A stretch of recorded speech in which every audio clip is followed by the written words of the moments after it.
जय शिवराय मित्रांनो अत्यंत महत्त्वाची आणि मोठी अपडेट आहे महाराष्ट्र राज्यातील शेतकऱ्यांसाठी। तर मित्रांनो, अखेर ज्या गोष्टीची आतुरता राज्यातील शेतकऱ्यांना बऱ्याच दिवसापासून होती ती गोष्ट म्हणजे मित्रांनो पीएम किसान सन्मान निधी योजनेचा हप्ता राज्यभरातील शेतकऱ्यांच्या खात्यामध्ये कधी येणार आहे। मित्रांनो, ऑफिशियली केंद्र सरकारकडून या संबंधात अपडेट जाहीर करण्यात आलेले आहेत। राज्यातील शेतकऱ्यांच्या खात्यामध्ये हप्ता किती पडणार आहे व कधी पडणार आहे, संबंधात पात्रता काय असणार आहे, काही नवीन निकष या योजनेमध्ये जोडलेले आहेत। सोबतच KYC करण्याचे काय मुद्दे आहेत मित्रांनो, आणि महत्त्वाचं म्हणजेच की 2019 पूर्वीची फेरफार नोंदणीचा काय महत्त्वाचा रोल राहणार आहे, सर्व अपडेट मित्रांनो पाहणार आहोत। तत्पूर्वी जर तुम्ही आपल्या चॅनलवर नवीन असाल त्वरित आपल्या चॅनलला सबस्क्राईब करा आणि बेल आयकॉनवरती क्लिक करा, कारण की तुम्हाला केंद्र शासनाच्या व राज्य शासनाच्या अशा महत्त्वाचे व मोठे अपडेट सर्वप्रथम आपल्या चॅनलवरती पाहायला मिळतात। चला तर आपण एका आर्टिकलद्वारे सर्व माहिती घेण्याचा प्रयत्न करूया। तुम्ही या ठिकाणी बघू शकता एक आर्टिकल मित्रांनो प्रकाशित झाला आहे, या ठिकाणी सर्व माहिती दिली आहे। तर काल केंद्रामध्ये झालेल्या वित्तीय आयोगाच्या कॅबिनेटच्या बैठकीमध्ये महत्त्वाचे निर्णय करण्यात आलेले आहेत। महत्त्वाचे निर्णय शेतकऱ्यांसाठी आणि महिलांसाठी व इतर घटकांसाठी करण्यात आले आहेत। त्यामध्ये शेतकऱ्यांसाठी 3 महत्त्वाचे निर्णय घेण्यात आले आहेत। पहिला निर्णय हा त्यांच्या पीक विमा संदर्भात आहे, दुसरा निर्णय हा DP म्हणजे आपल्या जे खतं असतात मित्रांनो त्या खतांच्या किमतींवरती आहे, आणि तिसरा निर्णय हा PM किसानच्या योजनेवरती आहे। तर राज्यामध्ये आचारसंहितेमुळे बंद पडलेली योजना PM किसान सन्मान निधी योजना आता ती चालू होणार आहे मित्रांनो, आणि त्या निगडित अशा सर्व योजना राज्यामध्ये चालू करणार आहेत। अशा प्रकारे आपल्याला ठरणार आहेत मित्रांनो, आणि आणखीन काही योजना केंद्र सरकार शेतकऱ्यांसाठी लागू करणार आहे, आणि PM किसानची योजना राज्यातील शेतकऱ्यांना लवकरात लवकर लाभ देणार आहे असे मित्रांनो निर्देश देण्यात आलेले आहेत। सोबतच राज्य कॅबिनेट मंत्र्यांची बैठक सुद्धा मित्रांनो महाराष्ट्र राज्यामध्ये पार पडली।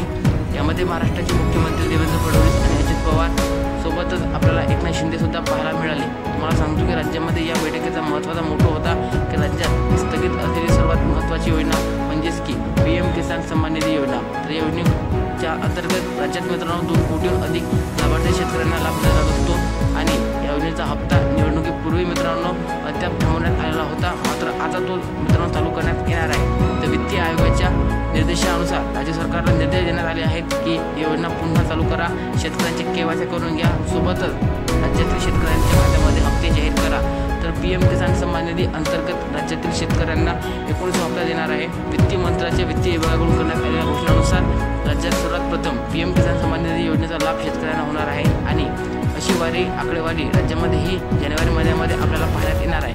तुम्हाला सांगतो मित्रांनो, आकडेवारीच्या अनुसार राज्यामध्ये PM किसान सन्मान निधीचा 19 हप्ता आपल्याला जानेवारी महिन्यामध्ये पाहायला मिळणार आहे। आणि खासकर मित्रांनो तुम्हाला सांगतो हा हप्ता किंवा हा जो आपल्याला हप्ता मिळणार आहे तो 5 जानेवारी रोजी मिळण्याची शक्यता आहे, कारण की मागील हप्ता आपल्याला 5 ऑक्टोबर 2024 रोजी मिळाला होता, आणि 5 जानेवारीपर्यंत मित्रांनो 4 महिन्याचा कालावधी पूर्ण होत आहे, आणि 5 जानेवारीच्या पुढे हा हप्ता शेतकऱ्यांच्या खात्यामध्ये कधी जमा होऊ शकते केंद्र सरकारची ऑफिशियली अपडेट मित्रांनो संदर्भात आलेले आहेत, आणि यासाठी महत्त्वाचे निर्देश जाहीर करण्यात आलेले आहेत। राज्य सरकारला निर्देश देण्यात आले आहेत की शेतकऱ्यांचे जे KYC आहेत ते लवकर पूर्ण करून घ्या, आणि त्यांच्या शेतीच्या नोंदणी करून घ्या, आणि पात्रतेचे निकष ठरवून घ्या, आणि जर काही शेतकरी अपात्र असतील तर त्यांना लवकर अपात्र करा, कारण की नवीन वार्षिक धोरणामध्ये राज्यामध्ये खूप सारे शेतकरी अपात्र ठरणार आहेत, ज्यामध्ये त्यांनी KYC केलेले नसलेले शेतकरी, सोबतच राज्यामध्ये शेतीची नोंदणी नसलेले शेतकरी आणि काही महत्त्वाचे मुद्द्यांवरती शेतकऱ्यांना अपात्र करण्यात येणार आहे। राज्यामध्ये कॅबिनेटच्या बैठकीमध्ये असं काही माहिती नाही पडलं की राज्यामध्ये नमोचा काही हप्ता मिळणार आहे की नाही मित्रांनो। तर नमोचा हप्ता आपल्याला कधी मिळणार आहे या संदर्भात महत्त्वाचे अपडेट समोर आलेल्या नाहीत आहेत, कारण की राज्यामध्ये PM किसानचा हप्त्याच्या सोबतच नमोचा हप्ता मिळत असते, मात्र हप्त्या संबंधात अजूनही महत्त्वाची जाहीर करण्यात आलेली नाही आहे। तर हप्त्यामध्ये बदल होत आहेत, हप्त्याची रक्कम 9,000 करण्याचा प्रस्ताव होता, मात्र तो प्रस्ताव अजूनही पारित झालेला नाही आहे। तर येणाऱ्या कालावधीमध्ये 9,000चा प्रस्ताव पारित होणार आहे अशी माहिती मुख्यमंत्र्यांनी दिली। मात्र जर हप्ता मिळायचा असेल आपल्याला तर तो आपल्याला नेहमीप्रमाणे म्हणजेच की 2,000 रुपयांचा रक्कम अशी मिळणार आहे। PMची 2,000 रुपयाची रक्कम आणि नमोची 2,000 रुपयाची रक्कम अशी मिळून शेतकऱ्यांच्या खात्यामध्ये आपल्याला 4,000 रुपयाची रक्कम पाहायला मिळणार आहे। तर या महत्त्वाच्या अपडेट राज्यामध्ये काल घडल्या।